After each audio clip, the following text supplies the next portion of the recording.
आज मैंने खबर पढ़ी कि अमेरिका में भी बहुत भ्रष्टाचार है। अरे भाई, जहाँ भी सरकारें होंगी, all countries, all government officers, all other officers, all politicians, all parties सब एक जैसी होती हैं क्योंकि इनके प्रॉब्लम्स एक जैसे होती हैं।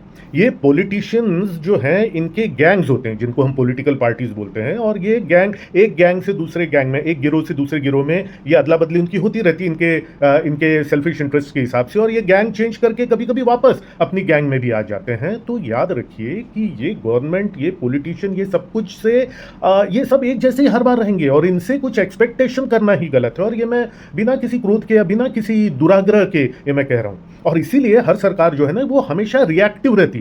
ये किसी चीज को रोक नहीं सकती कोई भी सरकार। याद रखिए, कोई फायर वो रोक नहीं सकती। हाँ, किसी होटल में आग लग जाए तो बाकी सभी होटलों की शामत आ जाती है क्योंकि हर जगह अब चेकिंग होगी। किसी हॉस्पिटल में कुछ गड़बड़ हो जाए तो बाकी सभी हॉस्पिटल्स की शामत आ जाएगी क्योंकि एक हॉस्पिटल में कुछ गड़बड़ होगी। आतंकवादियों को अंदर आने से ये रोक नहीं सकते, लेकिन एक आतंकवादी घटना हो जाती है तो सभी देश के सभी नागरिकों की सिक्योरिटी चेकिंग के लिए जो है वो शामत आ जाती है। तो याद रखिए, हर गवर्नमेंट रिएक्टिव होती है, प्रोएक्टिव कभी नहीं होती। कुछ हो जाए उसके बाद में आंखें जो है वो इनकी खुलती हैं।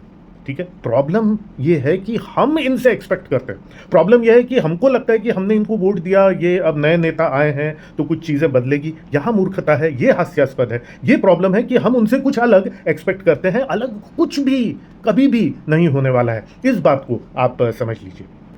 किसी भी पॉलिटिशियन का मेन एजेंडा रहता है पावर पाना, सत्ता पाना, और उससे बड़ा उसका प्रॉब्लम रहता है सत्ता बना करके रखना। अरे उसका तो पूरा दिन, पूरा समय उसी में चला जाता है। राष्ट्र सेवा के लिए कहां समय बचा, जन सेवा के लिए कहां समय बचा। पूरा समय तो उसका अपनी कुर्सी, अपना ओहदा, अपना पोजीशन, अपना पावर बना के रखने के लिए है। क्योंकि याद रखिए, अरे भाई, इनके अपने चैलेंजेस हैं, इनके अपने चैलेंजेस हैं भाई। इनका सबसे बड़ा दुश्मन सामने वाले अपोजिट पार्टी का कोई आदमी नहीं है। इनका सबसे बड़ा दुश्मन तो इनके ही अपनी पार्टी के अंदर में है, जिससे उनको बचना है और जिसकी टांग खिंचाई से इनको बचना है। तो सबसे बड़ा दुश्मन जब अपने ही घर में हो तब बाहर की किसको, बाहर का कोई काम करने के लिए किसको समय रहेगा। और यही मैं जोर देकर के कह रहा हूं दोस्तों, सभी पॉलिटिशियंस खराब नहीं होते, लेकिन एक पॉलिटिशियन की दशा को आप समझिए। ठीक है, क्योंकि ये सभी एक जैसे होते हैं और एक बार पावर मिल जाने के बाद इनका मुख्य एजेंडा रहता है पावर जो है वो बना करके रखना, ना कि पब्लिक के लिए कुछ करना, जिसके उसके लिए तो इनके पास समय नहीं बचेगा ना। तो अब जो भी देश के जो निवासी हैं, जो भी भारतवासी हैं, जो भी अब इससे कैसे निपटते हैं इस प्रकार से, क्योंकि होना जाना किसी से कुछ नहीं।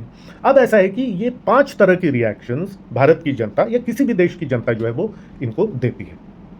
रिएक्शन नंबर ए, एक तरह की जनता होती है जिसको हम बोलते हैं the great Indian middle class. देखो, इसने ना गिव अप कर दिया है। ये कीमतें बढ़ती हैं, ये एडजस्ट कर लेती। गिव अप करो, एडजस्ट कर लो, गिव अप कर लो, एडजस्ट कर लो, गिव अप करो, एडजस्ट कर लो। पेट्रोल के दाम बढ़ते हैं, ये एडजस्ट कर लेते हैं।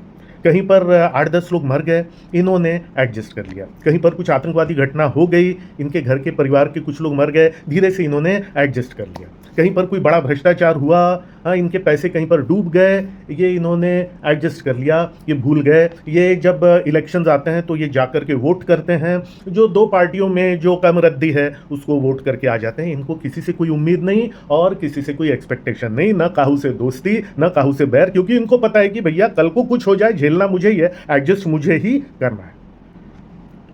नंबर बी, दूसरे तरह के लोग, ये जो एजुकेटेड इंडियंस हैं। अब ये लोग क्या करते हैं, ये क्रॉनिक कंप्लेनर्स हैं। ये सिर्फ कंप्लेन करते हैं, कंप्लेन करते हैं, कंप्लेन करते हैं, शिकायत करते हैं, कंप्लेन करते हैं, शिकायत करते हैं अपने सर्कल के अंदर में कि ऐसा हो रहा है, ऐसा होना चाहिए, ऐसा हो रहा है, ऐसा होना चाहिए। ये करेंगे कुछ भी नहीं, ये दूसरों से एक्सपेक्ट करेंगे कि वो कुछ करें सो दैट इनकी शिकायत जो है वो दूर हो। सो दूसरे टाइप के जो लोग होते हैं, जो educated Indians, these are chronic complainers. They do nothing, they want others to do something for them.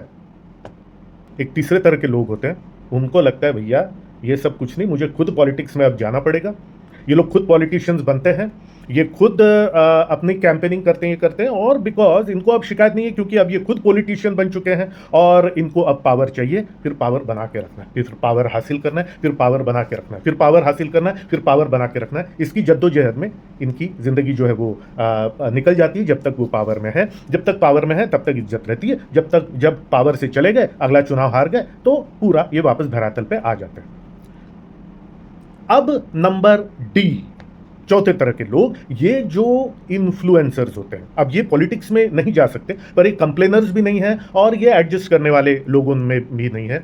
ये अपनी आवाज़ उठाते हैं, ये बाकी लोगों को मोटिवेट करते हैं कि कुछ किया जाए, ये आवाज़ जो है वहाँ तक पहुँचे जहाँ पे गलत हो रहा है। ये जो सच है, जो सत्य है, उसको जो ये प्रोजेक्ट करते हैं, ये एक्टिवली जा करके हेल्प करते हैं जहाँ पे अगर कोई प्रॉब्लम है तो, ठीक है। लाइक माइंडेड लोगों के साथ डिस्कस करते हैं, एक ओपिनियन बनाते हैं, कोई पीआईएल फाइल करते हैं, किसी के साथ मिल करके एक हलचल जो है ये करते हैं और कोई एक एरिया ये चुन लेते हैं। जैसे मैंने युवा सशक्तिकरण चुना है, जैसे किसी ने लड़कियों के ऊपर जो अत्याचार हुआ है ये एरिया किसी ने चुन लिया, कोई एक एरिया इन्होंने चुन लिया, एक एरिया ऑफ इंटरेस्ट इन्होंने चुन लिया और उसमें ये ज़बरदस्त आवाज़ उठा करके आगे बढ़ते हैं, लोगों का जन जागरण करते हैं और अपनी आवाज़ जो है वो वहाँ तक पहुँचाते हैं जहाँ पर जो है वो गलत हो रहा है। इनको हम कहते हैं इन्फ्लुएंसर्स।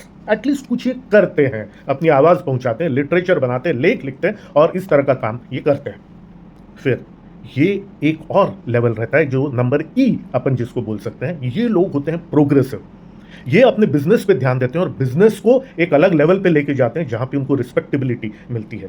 ये एक ऐसा स्टेचर अपना बनाते हैं, एक ऐसा सक्सेस का लेवल अपना बनाते हैं जो किसी भी पार्टी के आगे होता है। ये अपनी रिस्पेक्टेबिलिटी बनाते हैं जिससे किसी भी पार्टी का नेता जो है इनको आकर के सलाम करता है। इनका टॉप क्लास का वर्क रहता है, टॉप क्लास की क्वालिटी की सर्विस, वर्क, मैन्युफैक्चरिंग, प्रोडक्ट्स इनके जो रहते हैं, इनका ट्रिमेंडस पब्लिक में इनका इम्पैक्ट रहता है, रिस्पेक्ट कमाते हैं और अपनी फील्ड में ज़बरदस्त एक्सीलेंस के साथ में ये आगे बढ़ते हैं। और हो सकता है ये सेलिब्रिटीज़ जो है रहे खेल के क्षेत्र में या कला के क्षेत्र में या कुछ इस प्रकार से, ये पॉलिटिक्स के आगे जाते हैं, ये पार्टी लाइन के आगे जाते हैं, ठीक है। और हर पार्टी का हर नेता आकर के इनको सलाम करता है और पूरे समय सलाम करता है। इनकी पॉपुलैरिटी, इनका पावर तब तक नहीं रहता है जब तक जो है वो सत्ता में है और सत्ता के बाद में पावर चला गया, ऐसा नहीं रहता है। ये परपेचुअल अपना इंटरेस्ट बना करके रखते हैं।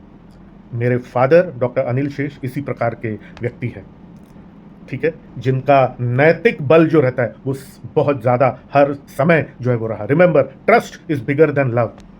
रिमेंबर, भरोसेमंद होना कहीं ज़्यादा आगे होता है। नैतिक बल सबसे बड़ा बल रहता है। इस तरह के वो व्यक्ति रहते हैं जिनको हर पॉलिटिशियन आकर के सलाम करता है क्योंकि वो व्यक्ति ही ऐसा है। मुझे ऐसा लगता है दोस्तों, इस प्रकार के व्यक्तियों को राज्यसभा में भेजना चाहिए, पॉलिटिशियंस को नहीं। आप किस प्रकार के व्यक्ति हैं? ए, बी, सी, डी या ई? क्या आप कंप्लेनर हैं या आप इंडियन मिडिल क्लास है जिसने गिव अप कर दिया है? या आप ऐसे हैं जो खुद पॉलिटिक्स में जाना चाहते हैं? या आप ऐसे हैं जो इन्फ्लुएंसर है, जो अपनी आवाज़ अपने कोई एक एरिया चुन करके उसमें डीप काम कर रहे हैं, लोगों को जन जागृत कर रहे हैं? या आप पांचवें इस प्रकार के एक व्यक्ति हैं जो अपने फील्ड में इतना एक्सीलेंट हो गया है, होना चाहता है कि जो पार्टी लाइन के ऊपर चला गया है? आपका चॉइस है कि आप किस प्रकार के व्यक्ति बनना चाहते हैं। हाँ, शुरुआत में जो मैंने बात कही थी उसके जवाब में आप हो सकता है ये कहें कि नहीं कुछ देशों में तो भ्रष्टाचार नहीं है। याद रखिए, ये चौथे और पांचवें तरह के लोग जो मैंने आपको बताया ना, इस ऐसे लोग होने के कारण भ्रष्टाचार नहीं है। जहां सिर्फ कंप्लेनर्स रहेंगे वहां तो भ्रष्टाचार बढ़ने ही वाला है।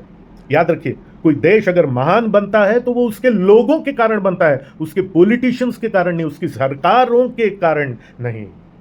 अरे पॉलिटिशियंस तो उन पे तो तरस आना चाहिए। उनके अपने प्रॉब्लम्स है, उनके दुश्मन उनकी पार्टी के अंदर ही बैठे हुए हैं, उनसे एक्सपेक्टेशन ही सबसे बड़ी गलती है। अरे स्वयं ऐसे व्यक्ति बनिए जो पॉलिटिक्स के ऊपर जाए और उस लेवल का रिस्पेक्ट जो है वो अर्जित करे, फिर आपको इन सब तकलीफों से गुजरना नहीं पड़ेगा। Don't be a complainer, be an influencer और be a person of influence beyond party lines. Thank you.